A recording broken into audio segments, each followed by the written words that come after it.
Hello అండి, పెళ్లి చేసే రోజు అయితే వచ్చేసింది. పెళ్లికి ఇంకో 2 గంటలు ఉందంటే మేమందరం కూడా కలిసి బోరింగ్ అయితే వెళ్తున్నాం. అదే అండి, పేరెంటాలు అందరు కలిసి 5 మంది అయితే పట్టుకోవాలి. బిందులు నిండుగా ఇంకా నీళ్ళైతే పట్టేసుకొని మళ్ళీ తీసుకుని వెళ్ళాలి. ఎందుకంటే పెళ్లి కొడుకు పెళ్లి కూతురికి మంగళ స్నానాల కోసం ఇలా ఒక పెద్ద డేరా అయితే పడతారండి. అందులో నుంచి అయితే రావాలి. మేమైతే అలా మాటల్లో పడేసి పక్క నుంచి వచ్చేస్తున్నాము. ఈ వీడియో చాలా నేచురల్ గా ఉంటుందండి. మా శ్రీకాకుళం సైడ్ మేము చేసే ఆచారాలన్నీ కూడా మీకు చూపిస్తుంటాము. మా చెల్లె వాళ్ళు కంకణాలు కట్టుకుంటారు కాబట్టి వాళ్ళైతే బిందు పట్టుకోవడానికి లేదు. అప్పట్లో బావి దగ్గరికి చెరువు దగ్గరికి అయితే వెళ్లేవాళ్ళు కదా. ఇప్పుడు ఆ ఛాన్సే లేదండి. అందుకే బోరింగ్ దగ్గరికి అయితే వచ్చాము. ఇదే నీళ్ళతో మంగళ స్నానాలు అయితే చేపియాలి.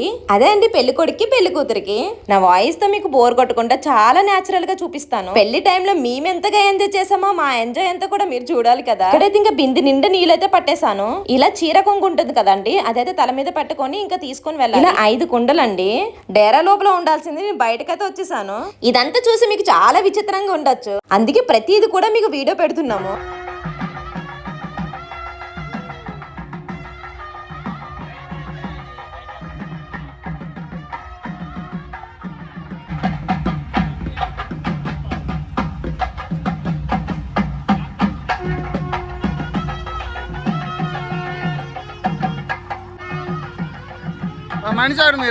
బింది నిండి తెచ్చిన నీళ్ళన్నీ కూడా 3 సార్లు అయితే తిరిగేసి మళ్ళీ అక్కడే పెట్టేస్తాం. ఇది రిసెప్షన్ అయిపోయిన తర్వాత సాయంత్రం రోజు అండి.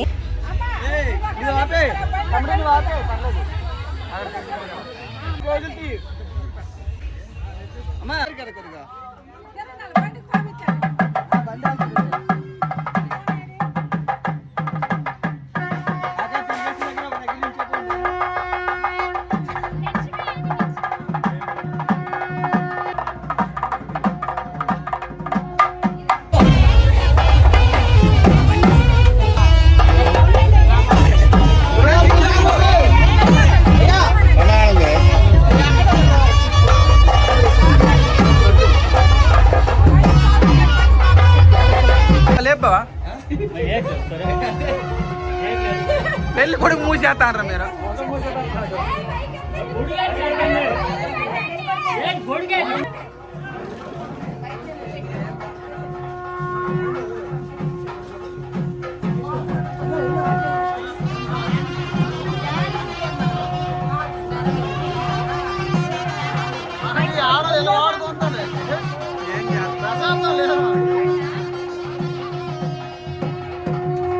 పెళ్ళైనప్పుడు పోయింది ప్రసాదం.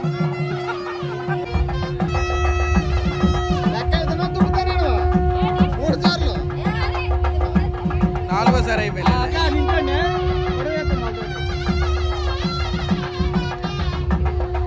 Okay ready.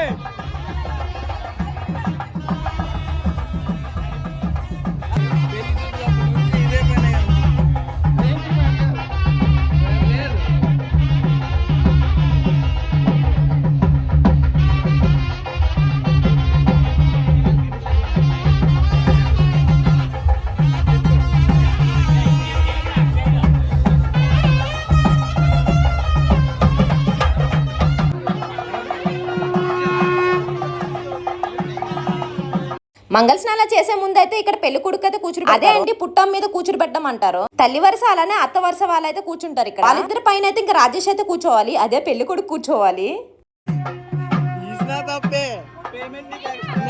ఎవరు ఓటి వచ్చేస్తుంటే ఇప్పుడు వచ్చేసి అక్కడ నుంచో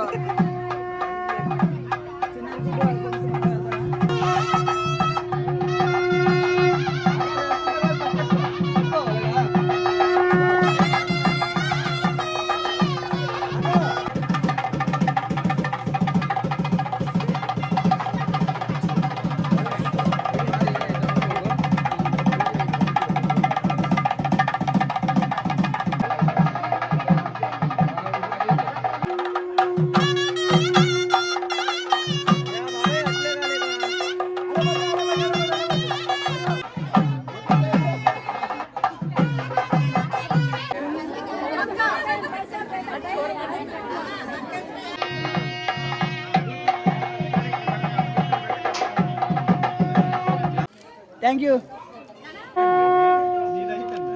నేచురల్గా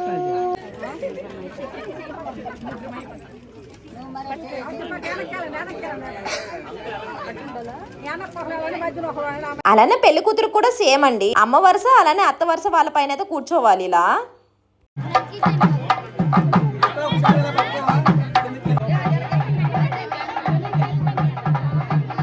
లైట్ కి ఇక్కడ హెయిర్ అయితే తీస్తారు, అలానే కాలుగోలు కూడా తీస్తారు. అలా తీయడాన్ని కాలుగోర సంబరాలు అంటారండి. ఇక్కడ అత్త వరుస అయిన వాళ్ళైతే కొంగైతే వేయాలి.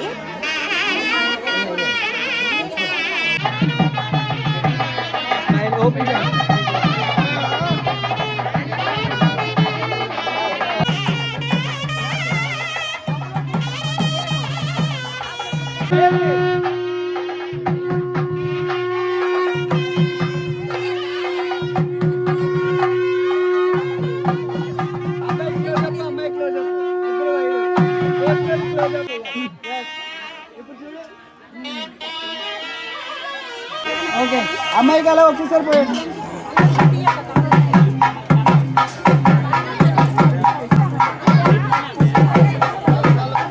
ఇక్కడ అబ్బాయికి అమ్మాయికి పసుపు రాసేసి స్నానాలు అయితే చేపిస్తారు.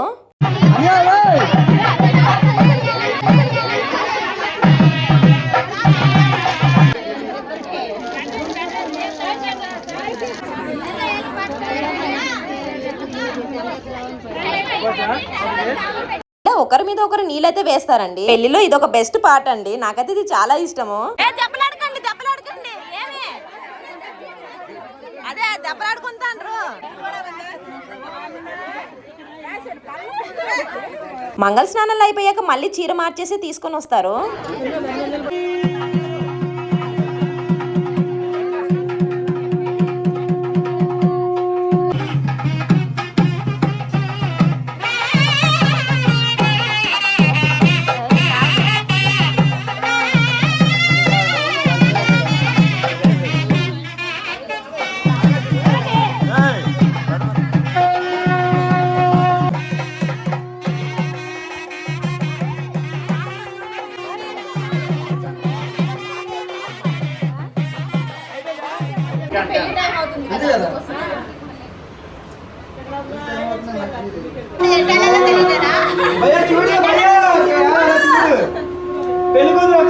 ఇద్దరికి మంగళ స్నానం చేశాక ఇంట్లోకి అయితే తీసుకొని వస్తారు. తెల్లవారు నుంచి వీళ్ళిద్దరైతే ఉపవాసం అండి. ఇలా దేవుడి గుడిలోకి అయితే తీసుకొని వచ్చి ఇద్దరు కూడా నమస్కారం చేపిస్తారు. ఇలా స్నానాలు అయిపోయాక ఇంకో 2 hours లోనైతే వీళ్ళిద్దరికి పెళ్లి జరుగుతుంది. కొత్త దంపతులుగా మళ్ళీ ఇంట్లోకి అయితే అడుగు పెడతారండి. తెల్లవారు నుంచి వీళ్ళిద్దరు ఉపవాసం కాబట్టి మళ్ళీ సాయంత్రం అయితే ఇలా భోజనాలు పట్టి పెళ్ళైనంత వరకు ఇద్దరికి ఒక దగ్గర కూర్చుని పెట్టారు. స్నానాలు అయిపోయాక కూడా పేరెంటాల మధ్యలో అయితే కూర్చుని పెడతారు. 3 పేరెంటాలు లేదా 5 పేరెంటాల మధ్యలో అయితే కూర్చోవచ్చు. దీన్నే కాలుగోర సంబరాలు అలానే ఇంకా మంగళ స్నానాలు అయితే అంటారు. అయిపోయిన తర్వాత 2 hours తర్వాత మళ్ళీ మండపం దగ్గరికి అయితే తీసుకుని వెళ్తారు. పెళ్లి కోసం ఇంత వెయిట్ చేయాలనేసి అడుగుతున్నారు కదా, వెయిట్ చేసే అవసరం లేదు. దీని తర్వాత పెళ్లి వీడియోనేనండి. నేను కట్టుకున్న శారీ మాత్రం చాలా బాగుంది, కలర్స్ కూడా ఉన్నాయి. జస్ట్ 700 కి అయితే వచ్చేస్తుందండి. బ్లౌజ్ అంతా వర్క్ వచ్చింది, అసలు మిస్ అవ్వకండి. డిస్క్రిప్షన్ లో అయితే డీటెయిల్స్ ఇస్తానండి, శారీ లింక్. ఒకే రోజు 4 చీరలు మార్చామండి. అమ్మవార్ల గుడికి ఒకటి, అలానే రిసెప్షన్ కి, ఇంకా మంగళ స్నానాలకి, ఇంకా పెళ్లికి ఒకటి. ఇదేనండి వీడియో. వీడియో నచ్చితే చిన్న లైక్ ఇచ్చేసండి. శారీ లింక్ అయితే డిస్క్రిప్షన్ లో పెడుతున్నా. బాయ్.